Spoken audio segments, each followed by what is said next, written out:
unmute yourself, Joel. Having mouse issues. Thank you. Our invocation, Pledge of Allegiance, and to recite the four-way test will be led by our own Fred Oders. Fred, if you wander around Crowder Brothers, you're likely to run into him just kind of stumbling around in there trying to help people out. He is also our Sergeant at Arms, and he is a 39-year Rotarian. So, Fred, would you lead us in the invocation, please? It'd be my privilege. Let us pray. It is written in Psalm 118 that this is the day the Lord has made. Let us rejoice and be glad in it. And so we rejoice this day in the beauty of the day, in the privilege of serving Rotary, in the many blessings that he has showered upon each of us, and in our chance to get together in voice and spirit, if not in body. Guide us now as we continue to serve you through Rotary. Amen. The Pledge of Allegiance. I pledge allegiance to the flag of the United States of America and to the republic for which it stands, one nation under God, indivisible, with liberty and justice for all. And the four-way test of the things we think, say, or do. Is it the truth? Is it fair to all concerned? Will it build goodwill and better friendship? Will it be beneficial to all concerned? All right. Thank you, sir. Appreciate it, Fred. We're going to move into our introduction of guests and visiting Rotarians. Trey, before you get started, I've got one. Mr. Matt Felder was wanting to join us today. Matt is with View Outdoor Advertising. Matt, if you're dialed in, can you unmute yourself and say a few words, please? Yeah, hi. Thank you for inviting me to join today. Again, my name is Matt Felder. I'm with View Outdoor Advertising. Started a business here in the Lakeland area about 2 years ago, and I've been traveling from Northwest Indiana, and I just recently relocated to South Lakeland. And I have a family. I have 3 children. They're all out of the house. One's married. I'm expecting to be a grandfather next April, and we're just looking forward to getting involved with the community. So thank you very much. Great, Matt. Thank you for joining us. Trey, could you take it from here? Sure. And I saw that we have visiting Rotarians Doug McCall as well as Steve Carey. If both of y'all can say hello. At least I think they were there. Hello, everybody. It's good to be here. Steve. And Don Selvage asked me if I could introduce his 2 guests today. Carol Hornsby, who's the Marketing Communications Director for the Elder Law Firm. Carol, if you could say hello. Hi, everyone. Good to be here again. And also John Lout, who is the General Manager at Spring Hill Suites. And John, if you could say hello to everyone. Hello, everyone. Happy to be back home. Rotary's my home. So good to be back. And do we have any other guests or visiting Rotarians that I may have missed?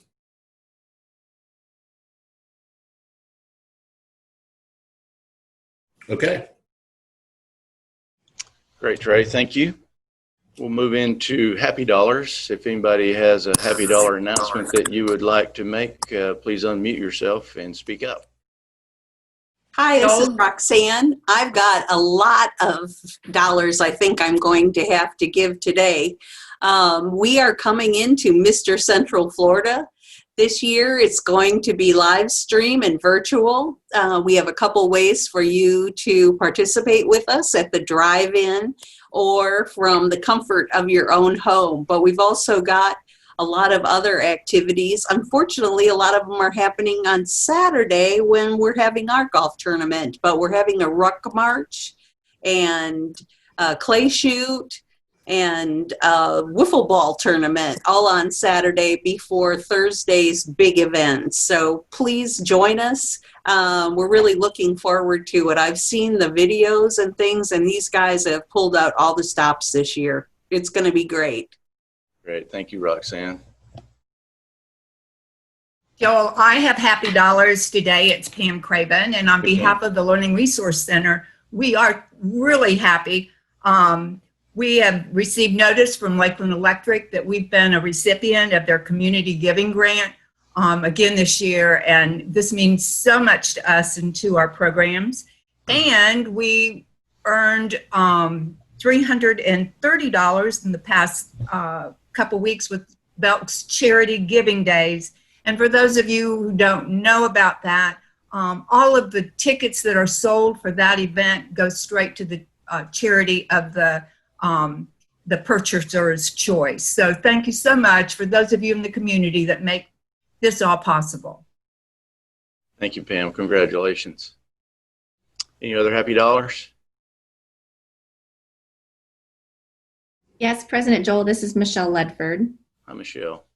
Hi. It was mentioned a little bit earlier, but I'm very happy to share that on Friday of last week, my business partner, Alan Reed, and I closed on a new building. And so we've bought our very own freestanding building. We're going to be moving our MAID team there early next month. But that was a big milestone for us, and we're excited to share that good news. Where is this place, Michelle?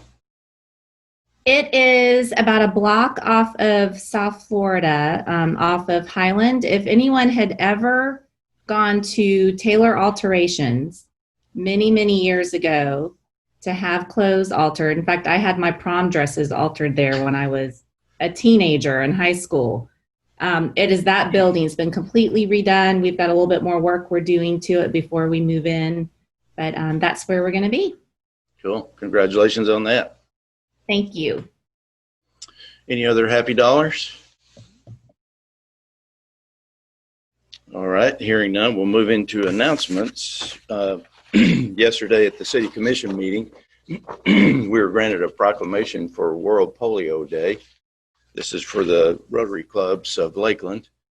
And he was presented, of course, by our own Mayor, Bill Mutz, and we also had in attendance Mayor Pro Tem, City Commissioner Scott Franklin. So you might say that committee is heavily loaded in our favor for the Rotarians of Lakeland. So we appreciate everybody's attendance. We had a plethora of Rotarians from around Lakeland show up, so I do appreciate everybody that did go out of their way to come out for that. The golf tournament, Trey, you want to update us on what's about to happen? We are 3 days away from the golf tournament out at Eagle Brook. We have almost a completely full field. I think we have 92 players out of a possible 100, so we were happy with that. We are still looking for volunteers. I have a lot of volunteers coming out on the day of the tournament, but I'm also looking for volunteers for Wednesday night at around 5:30 at my office to help pack the goodie bags for the golfers.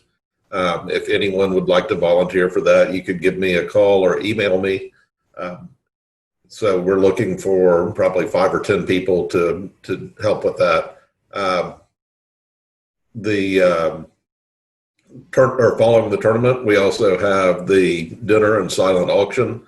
If you would like to attend the dinner tickets are available for $50, and the silent auction will take place at the dinner also. Still looking also for donations for the basket of cheer. It's definitely getting cheerier, but it could still use some more help. So, and if anyone wants to make any donations to that, you can give me a call and I'd be happy to come pick anything up, or you can come by my office and drop it off. So, but everything else, I think we're going along and we're looking to have a great event. All right, thank you, Trey. So I'm in for the bag stuffing party tomorrow night or tomorrow afternoon at your place. Now, your office is Cleveland Heights and just north of the Polk. Yeah, my office is 3730 Cleveland Heights Boulevard. It's Suite 1. We are directly across the street from Carlton Palmore Elementary School. Okay, very good. Thank you. So let's get some people signed up for that. Thank you, Trey. Don or Gary, you guys want to talk about Veterans Day ceremony? I'll cover for that, President Joel. On the 7th of November, we're having. Are you there? Yes. Okay, I lost my picture. Oh, there we go. 7th of November, we're having our annual Veterans Day celebration. Now, this year it's a little different in that we won't be able to do our annual parade because the JROTC kids and the cadets and the bands are unable to participate this year. So without them, it's not really a parade. But what we are doing is doubling up with the 4, now 5 Rotary clubs who for the last dozen years or so have sponsored a veterans breakfast on the Friday before Veterans Day. We are not able to do that this year for all the reasons that you know, so we're going to combine the ceremony on Saturday, the 7th of November at Veterans Memorial Park, 10 o'clock, to combine both what we would have as a program for the Rotary Breakfast as well as a dedication of the Desert Storm Monument in Veterans Park. The Desert Storm is one of the conflicts that is yet to be represented in the park with a monument, and we'll be doing a dedication that day. So the public is invited. Again, 10 o'clock on Saturday, the 7th of November. Great. Gary, thank you, and Don both for your continued support for our veterans and for your service as well, my friend. Thank you. Okay, we'll move into the program then. The program is going to be introduced today by Heidi Waldron. Heidi is the Director of Development for Bonnet Springs Park. She's a one-year Rotarian, coming up in November at least, but she's very active in our club, and we're so happy to have her on board. So Heidi, would you like to do the introduction? Sure. Hi, everybody. Hope everybody's doing well. Today we have Leon Battle. I'm super excited to have him. He's the Vice President of Strategic Partnerships for One More Child. He leads the efforts to connect people, businesses, and churches with unique opportunities to do what they do best. And he's passionate about serving children and families. He has history in Lakeland. Leon graduated from Southeastern University with a bachelor's degree in theology and a minor in business. He continued to earn his master's degree in human services and is in the process of completing his doctorate and writing his dissertation in gospel-centered feeding programs. He's a very busy man. Leon served as a youth pastor throughout college, and soon after accepted a pastoral job in Albany, New York. So he has traveled throughout his career. During his time in ministry, Leon saw the intense trauma that families were being confronted with, and he had a desire to look deeper into the dependency of systems. So he has changed his career paths and started working for DCF, Department of Children and Families. After that, he came here and now works for One More Child. He recently graduated from Leadership Lakeland, congratulations alumni, and has been named the chair for human services for the program. Leon also serves as an advisory board on the social work department of Southeastern. He's so busy. Leon has helped with Aaron Burke launch Radiant Church in South Tampa. In 5 years, the church has reached more than 5,000, and they continue to grow. So congratulations, Leon. And I'd like to introduce him. He is going to talk about the impact and within our community that One More Child has. Thank you so much. I hope you don't mind. I had a PowerPoint, but man, I love just being in person with people. And so just figured, man, I'll just make you guys look at my face the whole time and spare you the PowerPoints. But I'm excited to be with you guys. I love Rotary Club. Now, don't mute my screen or take off my audio, but I am a Kiwanian here in Lakeland. But it was really just because none of y'all had invited me to Rotary back then. I didn't really know anybody back then, and somebody had said come to Kiwanis, and I went there. But I've done a lot of different activities with Rotary. I am actually super, super excited about this Friday. I have a team coming out to support the golf tournament over at Eagle Brook. So I'm looking forward to doing that and being there with you guys. I see so many people in here I know, whether it's from Leadership, Lakeland, or just from the community. I would say Rotary, you all are so active and doing so many great things in this community, and I appreciate all the work that you all do. So I'm just very excited. I actually have seen a few people. Even John Lout was one of my first bosses in college over at Louis Max. So it was really cool to see him in here as well. But wanted to talk to you a little bit about my story, about One More Child, and how we're making an impact here in Lakeland, around Florida, nationally, and globally. So she gave a little bit of my bio. I did get a degree in theology, went up to New York and started working up there as a youth pastor. And it was during the recession from 2005 to 2010. I did that. And as a pastor in New York, I was only making like $20,000. And so it's very hard to live up there. I was eating a lot of peanut butter and jelly. What I like to call potato surprise, which was really just potatoes and then whatever else I had left in the refrigerator after all my money ran out. And ended up working also a sales job at a place called Huff and Puff, which was kind of a funny place to work because everybody's like, well, you're working at the church and then Huff and Puff, are you selling drugs at Huff and Puff or what is going on there? And I'm like, no, it was insulation, doors, windows. And we would say that our products were so strong that even the big bad wolf couldn't huff and puff and blow your house down after we were done with it. And so worked there, and just through the recession, I had to take a pay cut from the church and eventually moved back to Lakeland. And it was a real tough time for me. I wasn't sure where I was going to really go or what I was going to do from there. And I went back to Louis Max here in Lakeland and started serving tables there again.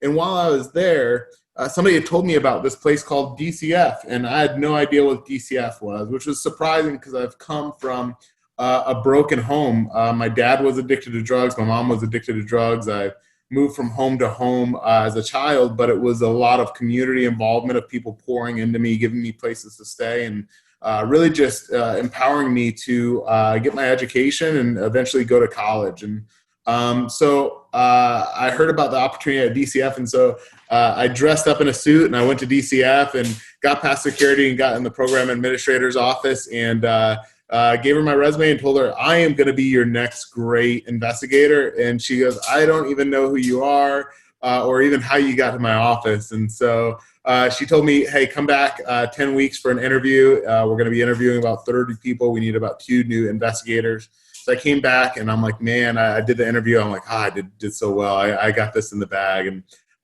didn't hear anything back from them. And turns out they had thrown away my all my paperwork. They said he interviewed well, but he's completely unqualified. He didn't have the educational background or the experience to match what we were looking for. And luckily that program administrator had called and asked what happened with my application, with the interview. And they said, well, he's unqualified. And she said, well, we'll make an exception just this one time. And so they allowed me to come in, and that was a life-defining moment for me. I started in family investigations, moved to institutional investigations, investigated schools and daycares, foster homes, jails, hospitals, the whole nine. And during that time, I had worked a couple human trafficking cases. Well, it was around that time that Governor Scott had signed the Safe Harbor Act. You see, in the world of human trafficking, for a long time, we were charging these girls with the crimes that were happening. So whether they had drugs on them, they were selling drugs, they were stealing in order to make quotas for the night, we were charging them with those crimes. Safe Harbor Act turned them from being criminals to being victims. That was a huge monumental move for Florida, and we started seeing that throughout the nation. So I ended up becoming the human trafficking specialist for the central region of Florida, was doing those investigations.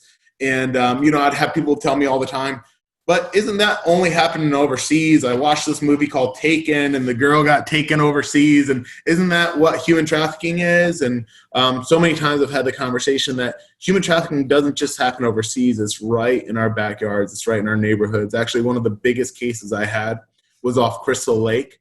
And we recovered 22 girls that were being trafficked by a man named Mike Gallen. It's prevalent. It's prevalent in Lakeland. A lot of runaways, a lot of foster children who are seeking belonging in homes get lured in and manipulated by these traffickers. And they're not in chains.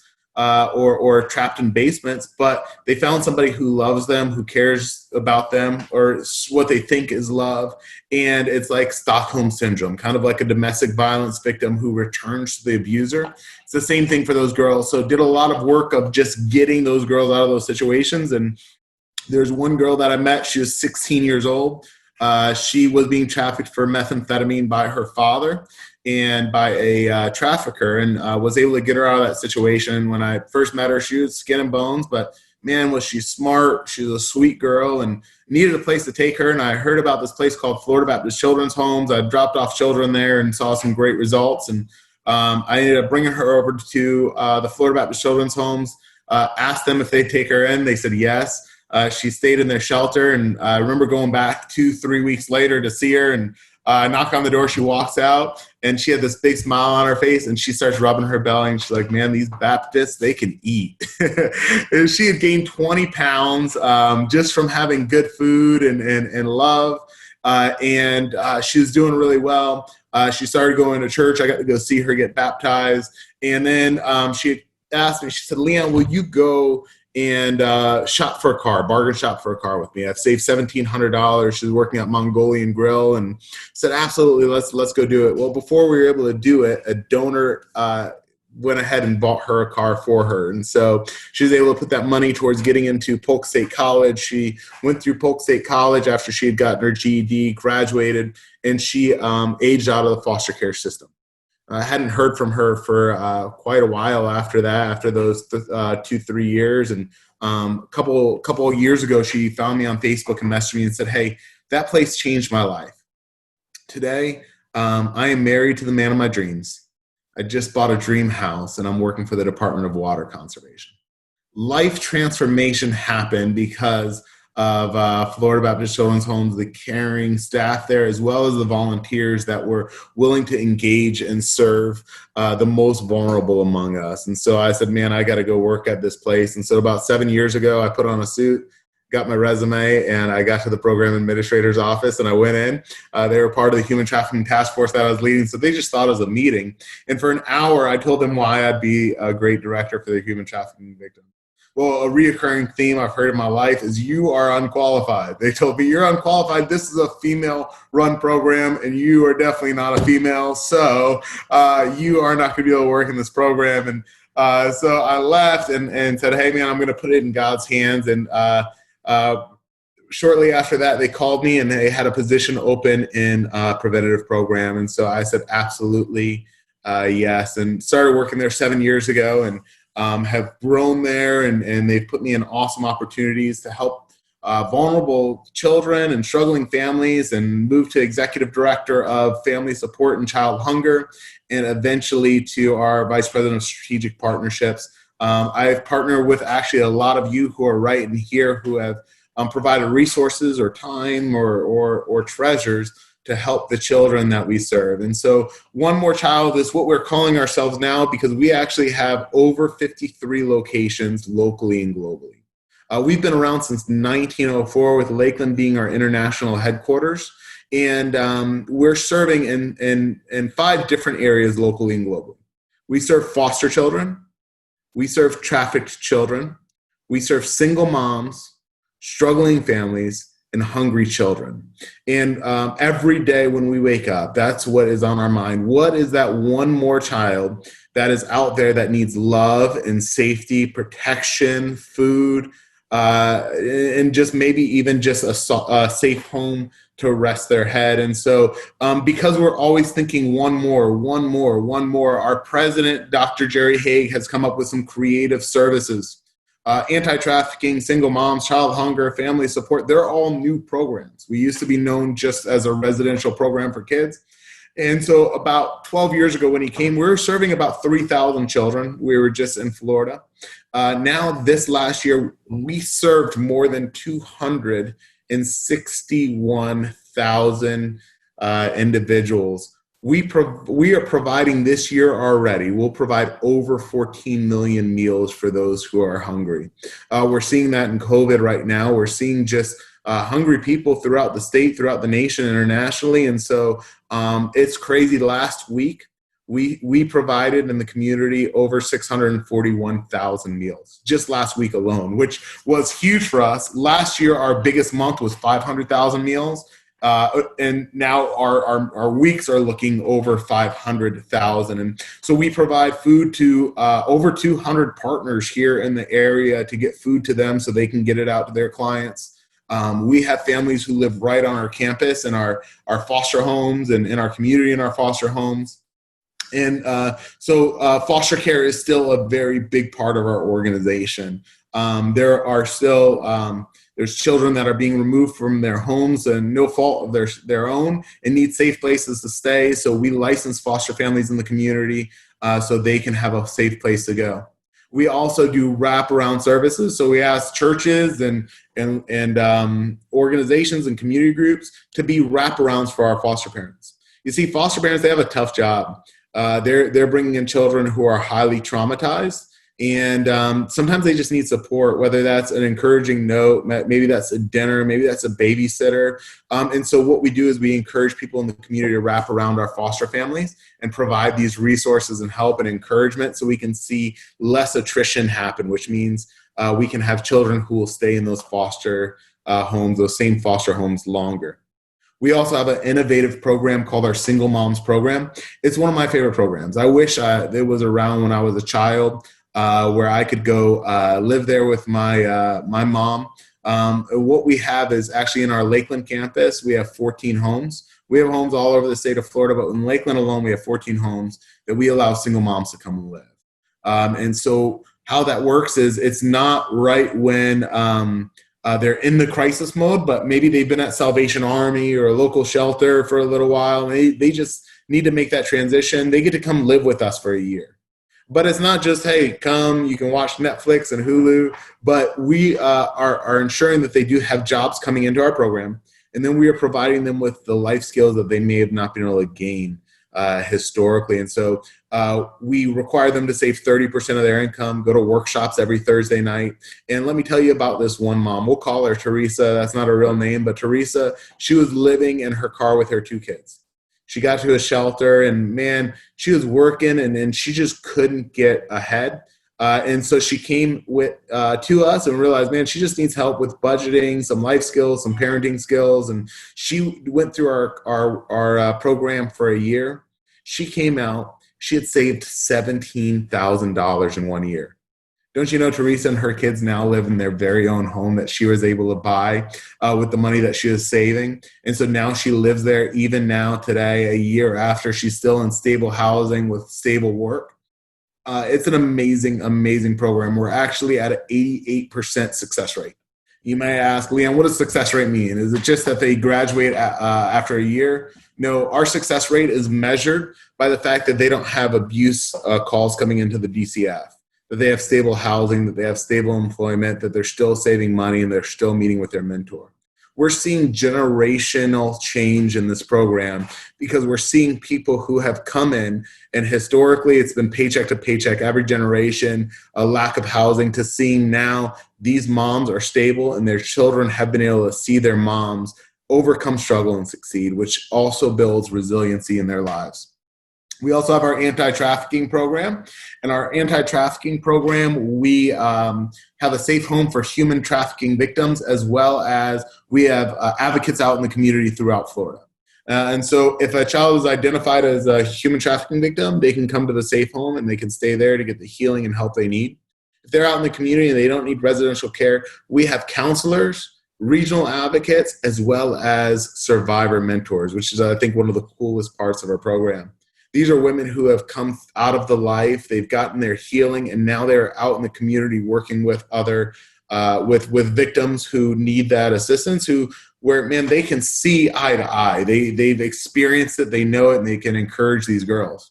Our executive director and our director of those programs are survivors themselves and some of the most brilliant, strong women I've ever met in my life. But we are also looking for people to get involved. Next year, I'm launching a anti-trafficking advocacy program where you can go through 12 months of education, a video every month where you get to meet with your group. And we have tangible ways that you can make an impact right here in the community for human trafficking victims. We have our child hunger program, which I mentioned, where we're getting food out to families, our family support, where we are providing workshops for families to come to, where they get resources like food, clothing, household items, diapers, hygiene products, but they also get to go through many different workshops. We're doing all of those things locally and globally. And so we're in 13 different countries.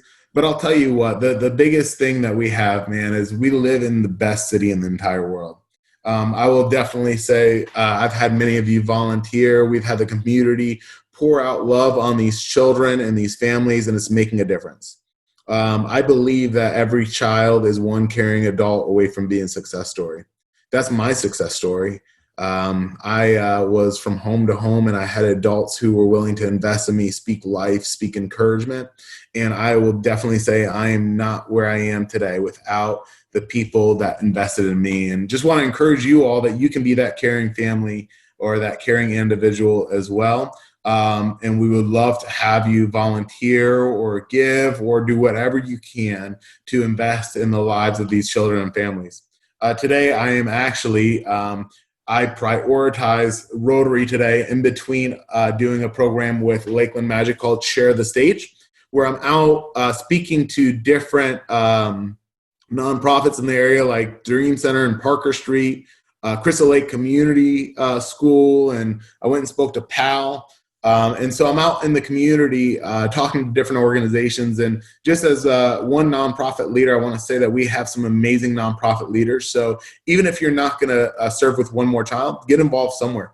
And I am totally happy if you're serving with Parker Street Ministry or Lighthouse Ministries or Talbot House Ministries, because I'll tell you this, we're all in this together. I believe it's all of our hearts, everybody here who wants to see our community transformed for the best and see families be whole and complete. And I really do value that we have a mayor that cares about our community. We have citizens that care about our community. And I believe all together we are going to continue to see Lakeland grow and thrive, from the least among us to the business leaders, the corporation leaders, and everyone else. And so I don't want to speak too long, because I do want to provide some different questions. If you have questions about who we are, what we do, how you can get involved, what we need, I want to answer those for you. But if I can just do one plug before we end. Because of COVID, we used to do a thing called open house. We'd have people come and they could walk through our cottages, see our kids. Our kids loved it. They would sing Christmas carols. Well, we want to keep our families safe this year, so we are actually doing a night of lights. It's going to be a 3-day event where you can drive through our campus, see all of the homes lit up, and just learn a little bit more about our organization. We'll be blasting it out on social media. I'll make sure I send it over to you guys. I'd love for you guys to come out and see it. And what I'm asking, if you know any businesses or individuals who want to sponsor one of our homes, or just as Rotary as a whole, if you wanted to have a Rotary house, we are looking for sponsors I found a company who will set up all of the lights. And it's around $1,500 to $2,000, or one of the big buildings are about $4,000 to get the lights up. But what we're going to do is have each of the homes sponsored and do a contest to have people vote to see which house is their favorite. It'll allow our children to have a great Christmas experience with lights up on their house, and it will be up there all throughout Christmas. Our kids are so excited about it. So if you know anybody who would like to sponsor one of the homes, we would love to have you do that, or have someone do that in the community. So if you could help me with that, that would be great. And please come out and support. I know Amanda is our moderator for questions. So if there are any questions, please go ahead and shoot. Okay, first of all, Cynthia Happy complimented your artwork. I just thought you'd like to know that. Thank you. I was really nervous. I almost got up. I'm like, I don't know if it's straight or not. So yeah, I'm like, there's probably some people with some OCD who's like, man, that one's a little slanty. But thank you. Yeah. Okay. So this question is from Heidi, and she would like you to share information about registration for human trafficking and any programs that you have. Absolutely. So our website is onemorechild.org. You can go on there, and there is a link to get involved, and you can fill out a volunteer application. Our new advocacy program for human trafficking victim, where volunteers can engage, will be coming out around the second quarter of next year. There may be some ways that you can get involved right now. It's a little bit different because of COVID. So we've been having a little bit of harder time getting people engaged in the home or with the girls. But this advocacy program is going to be huge. So please sign up online and we'll keep you updated. And I would love, maybe next year, second quarter, I'm going to have to plug myself now. If you guys are meeting in person, I would love to come back out and speak to you guys in person. That way I can shake hands, give hugs, and say hi to everybody. Great. Okay, Dr. Mike Loudon would like to know a little bit more about the growth of Florida Baptist Children's Home. When did it become such large scale? When did the growth happen, and how? He commented that, he served as pastor of a large church in Lakeland for many years and had no idea the size of the ministry at this point in time. Absolutely. I think One More Child, Florida Baptist Children's Home, is one of the best kept secrets in the community. I know people do know about it, but I don't think that they know all of the things that we're doing. And so please share some of the information that I've told you. But we started in Arcadia in 1904 as an orphanage and moved to Lakeland around 1950. A big part of our growth was Dr. Jerry Haig, our CEO and president, when he came in 2008. He came with a vision. He realized, the orphanage, the foster care was extremely important, but that there were other needs in the community. And so one of our core values is to be creative in the services that we are responding to. I was talking to Mayor Musk recently, and he actually gave a huge compliment to Dr. Haig, calling Dr. Haig a nimble leader. That when there is a need presented to him, Dr. Haig is able to get with his executive staff, we get together and we figure out ways that we can go ahead and take care of that need. It's what happened with the human trafficking. Former Secretary Wilkins of DCF called us and said, hey, we need a safe home in Florida for human trafficking victims. Dr. Haig immediately said yes, and we went to work to figure out how we could do that. We were actually the first licensed safe home in Florida. As well as the same thing with our international work. We work with President Medina over in Dominican Republic. We work in Guatemala, all over Africa, the Caribbean. And really, we are empowering local organizations overseas that are run by natives by coming alongside of them and helping them grow whatever they're doing. That way they will be self-sustainable programs. And so it really has been using creative services. And then a huge part is engagement. Publix is amazing. We have a lot of individual donors that are amazing. If we were to be honest, we, through our bylaws, we can only take a very small amount of money from the government, just in case we don't want to be completely reliant on it, because we don't know how money moves and if it gets cut off, or we don't want people to change the way we're doing services. So we really rely on individual donors and churches to do this, and they've come through every single time. As strategic partnerships, I've been out for the last 4 or 5 years. We never had a child hunger program. We weren't distributing food. We built a warehouse, went and talked to Publix, Cisco, Cheney Brothers, Walmart, FarmShare, all of these different companies and organizations. And now, you'll see 10 to 15 semis pull up to One More Child every day. And I really just think it's the excellence of our service, the integrity of our work. People are seeing it. People are engaging. And through people in the community, throughout the state, throughout the nation, engaging us, that's what's empowering us to grow. Great. Okay, a couple of questions about the Night of Lights event. What are the dates again, and what does being a house sponsor entail? What's it consist of? Absolutely. So our Night of Lights is going to be in December. Right now, we have it scheduled. It's going to be the week of the 14th in December, but it might change. I'm just finalizing everything now. So we are going to be putting out a flyer. We'll be putting it on our Facebook. Follow us on Facebook. I will make sure that I send it to Erica or Amanda or somewhere so she can go ahead and post it for you guys. And being a sponsor, I have a company called Vivid Lights. Run by a guy named Robbie Radcliffe. He's right here in the community. He actually works at a church, and he's getting us really, really, really good prices on doing the work. He's actually going to go ahead and discount the work quite substantially. And so I am going to let the sponsors get with him just to give them ideas of what they want the house to look like. And he's going to go ahead and give the price of what that work would do. And for one of the cottages, the homes where our kids live, it's around $1,500 to $2,000. For our big office in the Compassion Center in our chapel, those are a little more expensive. They run anywhere from $3,000 to $4,000 to get decorated. So if you're a sponsor, there will be a sign in front of the home saying, hey, this is the Rotary House, or this is the Publix House, or whatever, whoever is who sponsors that. And you're welcome to stand in front of the house and wave or come volunteer for those nights. And then as people drive by, they're going to get a voting slip. And so they'll be able to vote on which house they think is the most beautiful and the most lit up.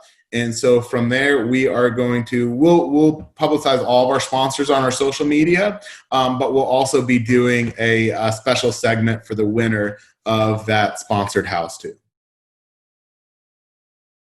Okay, that's it for the questions. President Joel, I'll turn it back to you. Well, if you want to reach me and have any more questions about anything, my email, we'll put it in the chat, is leon.battle@onemorechild.org. Feel free to reach out to me anytime. I would love to connect with you. Maybe we can set up a day for a tour or something as well. I'd love to get you guys over at the campus. But thank you. I've been seeing all of these encouraging words too on the chat. Really appreciate the encouragement. Appreciate you all. It's been a pleasure to be with you guys today. Leon, thank you so much. You are certainly a great advocate for the kids in need in our community, and we just always love having you speak to our club. Thank you for being a part of this community and all the great things that you're doing. I'm going to get you this book. I promise you it'll be coming your way. It shows up in the mail usually, but it's just a token of our appreciation for you speaking to our club. So thank you so much for volunteering to do that. Thank you. I wanted to give a quick shout out to Amanda. She's our communications chair, and she's just constantly having to battle with things, making sure that we all know what's going on and managing these meetings as well. So Amanda is an attorney at Peterson and Myers, and she's a 4-year Rotarian. So Amanda, thank you so much. Our weekly quote: children are great imitators. So give them something great to imitate. President Joel? Yes. Can I make a reminder announcement? Please. Thank you. I apologize for interrupting. I just wanted to make sure everyone knew that Saturday is World Polio Day. Our district governor, Mark Skolnick, has arranged a special speaker for our district to celebrate World Polio Day Saturday at 10 a.m. There is a Zoom link. We can send that out to you. But the past international president will be speaking. That is Ravi Ravindran. And he is coming to us from his home in Sri Lanka. So please check that out for Saturday at 10. Thank you, President Joel. Stacy, what was that name again? I'm not telling you. Good catch. So next week's program, Katie Yoxall, her program is going to be Who's Keeping Polk County Beautiful. So absent any protest to the contrary, we will call this meeting adjourned. Doggone it. Thank you, everyone. Have a great week.